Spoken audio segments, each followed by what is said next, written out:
You are listening to Learn Out Loud's Biography podcast. With this series, we will explore the lives of notable people throughout history, whether it be world leaders, political activists, spiritual luminaries, great artists, or everyday people. This podcast will be a showcase for their story. For a complete listing of Learn Out Loud's podcasts, please visit us at www.learnoutloud.com/podcast.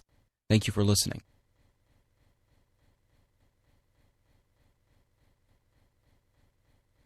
Confessions by Jean-Jacques Rousseau, published in 1782, edited by Arthur Mee and J. A. Hamilton. I am undertaking a task for which there is no example, and one which will find no imitator. It is to exhibit a man in the whole truth of nature, and the man whom I shall reveal is myself alone, for I verily believe I am like no other living man. In this book I have hidden nothing evil and added nothing good, and I challenge any man to say, having unveiled his heart with equal sincerity, I am better than he. I was born at Geneva in 1712, son of Isaac Rousseau, watchmaker, and of Suzanne, his wife. My birth, the first of my misfortunes, cost my mother her life, and I came into the world so weakly that I was not expected to live. My father's sister lavished on me the tenderest care, and he, disconsolate, loved me with extreme affection. Like all children, but even more than others, I felt before I thought, and my consciousness was first awakened by reading stories with my father. Sometimes we read together until the birds were singing in the morning light. These tales gave me a most precocious insight into human passions, and the confused emotions which swept through me brought with them the queerest and most romantic views of life. But when I was 7, we came to the end of my mother's old stock of romances, and we fell back on Bossuet, Molière, Plutarch, Ovid, and the like. Plutarch went far to cure me of novels. Indeed, his lives were the means of forming that free and republican spirit, intolerant of servitude, which has been my torment.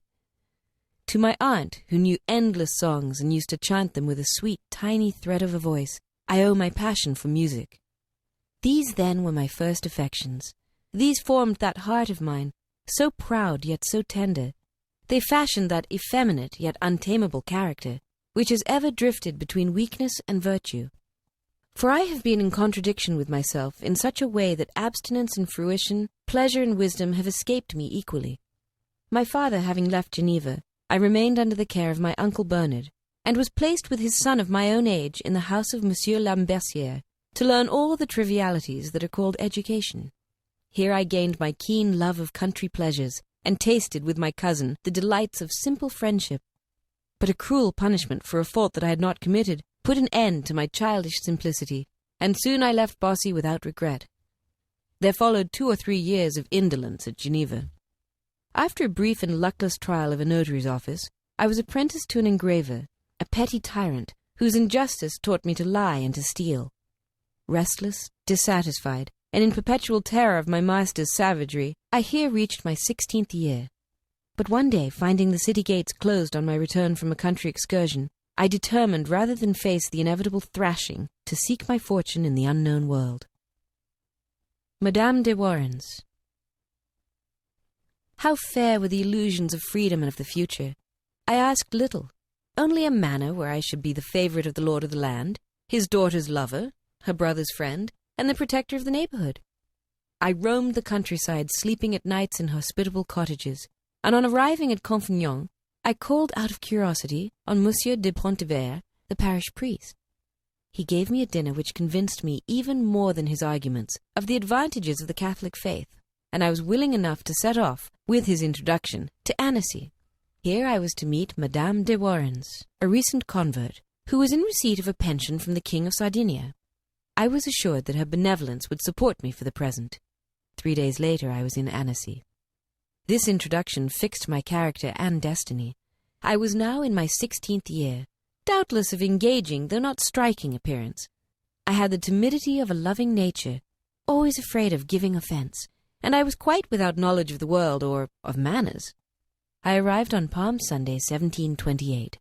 Madame de Warens had left the house for church. I ran after her, saw her, spoke to her. Oh, how well do I remember the place, so often in later days wet with my tears and covered with kisses. I saw an enchanting form, a countenance full of graciousness, a dazzling colour, blue eyes beaming kindness. You may imagine that my conversion was from that moment decided. Smiling, she read the good priest's letter and sent me back to the house for breakfast. Louise Eleonore de Warrens, daughter of a noble family of Evere in the Vaud country, had early married Monsieur de Warrens of Lausanne. The marriage was childless and otherwise unfortunate, and the young wife, exasperated by some domestic difficulty, had abandoned her husband and her country, and crossing the lake had thrown herself at the feet of the king. He took her under his protection, gave her a moderate pension, and for fear of scandal sent her to Annecy, where she renounced her errors at the convent of the Visitation. She'd been 6 years at Annecy when I met her, and was now 28 years of age. Her beauty was still in its first radiance, and her smile was angelic. She was short of stature, and it was impossible to imagine more beautiful features or hands. Her education had been very desultory. She had learned more from lovers than from teachers. She had a strong taste for empirical medicine and for alchemy, and was always compounding elixirs, tinctures, and balms, some of which she regarded as valuable secrets. So it was that charlatans, trading on her weakness, made her consume, amid drugs and furnaces, a talent and a spirit which might have distinguished her in highest societies. Yet her loving and sweet character, her compassion for the unhappy, her inexhaustible goodness, and her open and gay humour never changed, and even when old age was coming on, in the midst of poverty and varied misfortunes, her inward serenity preserved to the end the charming gaiety of her youth. All her mistakes arose from a restless activity which demanded incessant occupation. She thirsted not for intrigues, but for enterprises. The first sight of Madame de Warrens inspired me not only with the liveliest attachment, but with an entire trust which was never disappointed. Her presence filled my whole being with peace and confidence. 3 years in Turin. My situation was discussed with the bishop, and it was decided that I should go to Turin, to remain for a time at an institution devoted to instruction of catechumens. Thither I went, regarding myself as the pupil, the friend, and almost the lover of Madame de Warrens. The great doors closed upon me, and here I was instructed for several weeks in very indifferent company. At length, having been received into the church, I found myself in the street with 20 francs in my pocket, and the counsel that I should be a good Christian. I took a lodging in Turin, and was presently introduced, by the kindness of my hostess, to the service of a countess, but this lady died shortly afterwards, and I left her house bearing with me lasting remorse for an atrocious action. I had accused a fellow servant of a theft which I had myself committed, and thus may very well have caused the poor child's ruin. Returning to my old lodging, I spent my days in wandering about town, often offending the public by my depravities, but I had kept certain acquaintances made during my situation with the countess, and one of these, a Monsieur Gaim, gave me most valuable instructions in the principles of morals. He was a priest, and one of the most honest men I've known. I had cherished the false ideas of life. He gave me a true picture of it, and showed me that happiness depends only on wisdom, and that wisdom is to be found in every rank.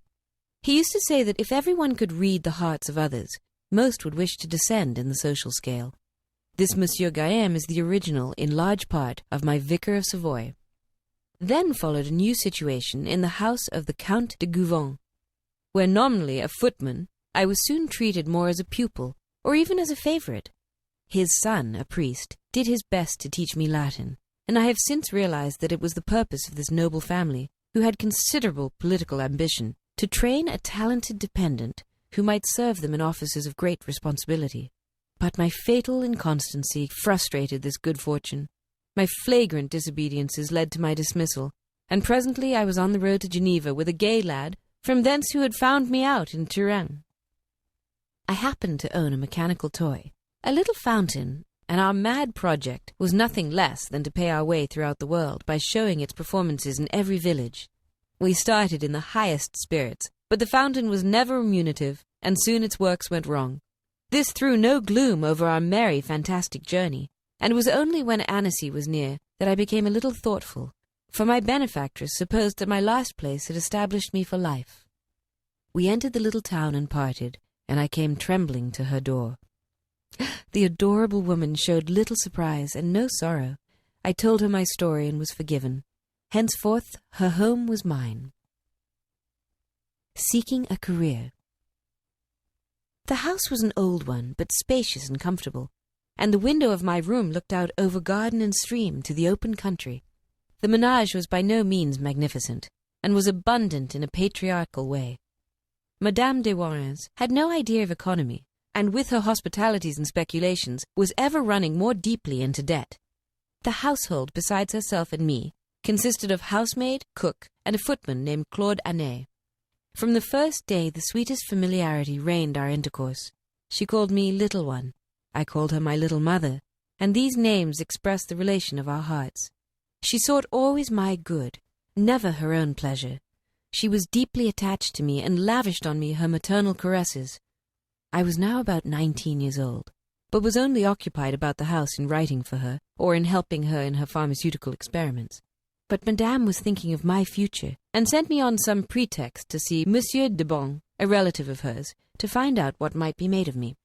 His report of me was that I was a poor-spirited creature, narrow, ignorant, and clownish, and that the career of village priest was the best that could be hoped for. Once more, therefore, I was set to Latin at the seminary, but after some months I was returned by the bishop and the rector as incapable of learning, though a passably well-conducted youth. In the meantime, I had been taken with a strong taste of music, and it was arranged that I should spend the winter at the house of Monsieur Lemaitre, director of music at the cathedral. He was a young man of great talent and of high spirits, and lived only 20 paces from my little mother. There I spent one of the most pleasant times of my life, but it was cut short by a quarrel between Lemaitre and the cathedral chapter, who had, as he thought, put a slight upon him. His revenge was to desert his post on the eve of the elaborate Easter services, and Madame desired me to assist him in his flight. I was to attend him to Lyon, and remain with him as long as he should need me. Her purpose was, as I have since learned, to detach me from a plausible adventurer, Monsieur Venture, a man of great musical talent, who had turned up at Annecy and had engaged my fancy. Our flight was successful, but on the second day after our arrival at Lyon, Lemaitre fell ill with a sudden seizure in the street, and I, after telling the bystanders the name of his inn, and begging them to carry him thither, slipped around the nearest corner and disappeared. Lemaitre was deserted at his worst need by the only friend on whom he had to count. I returned at once to Annecy, only to find that Madame had left for Paris. Monsieur Venture, however, was still there, and had turned the heads of all the ladies in the place, and for a time I shared his lodging. Then, after travelling with Merceret, the housemaid, as far as her home at Fribourg, for she had to return thither and could find no other attendant, I turned aside to Lausanne with the idea of seeing the lake. I arrived here without a penny, and it occurred to me to play Venture's game on my own account. I took a false name, called myself a Parisian, and having secured a lodging, set up as a teacher of music, though I knew next to nothing of the art. There was a professor of law in the town who was an amateur of music, and held concert parties in his house. To this man I had the effrontery to propose a symphony of my own.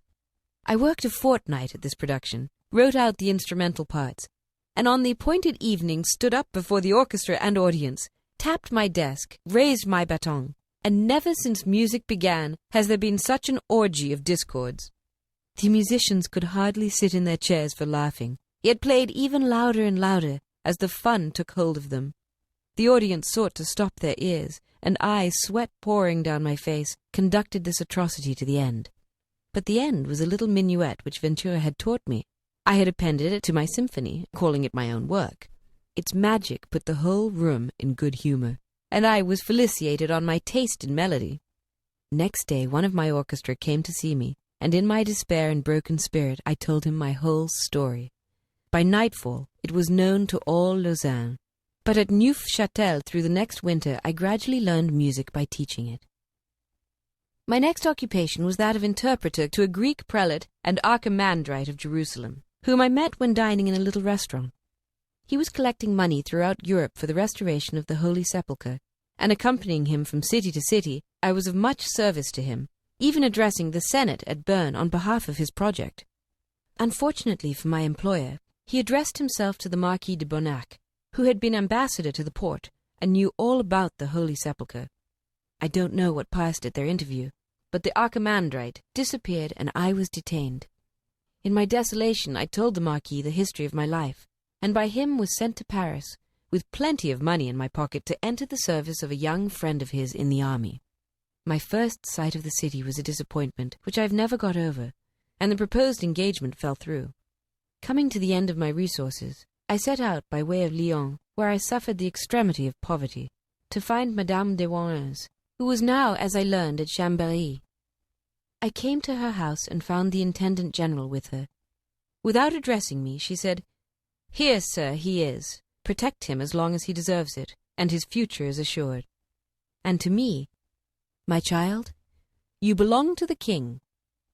And thus I became a secretary in the Ordnance Survey. After 5 years of follies and suffering since I had left Geneva, I began to earn an honest living. Our little circle. It was in 1732, and I was nearly 21 years old, when I began the life of the office. I lived with the little mother in a dismal house which she had rented, because it belonged to the financial secretary who'd controlled her pension. The faithful Claude Anet was still with her, and shortly after my return, I learned accidentally that their relation was closer than I had ever dreamed of. In a fit of temper, his mistress had taunted him outrageously. The poor fellow, in despair, had taken laudanum, and Madame, in her terror and distress, told me the whole story.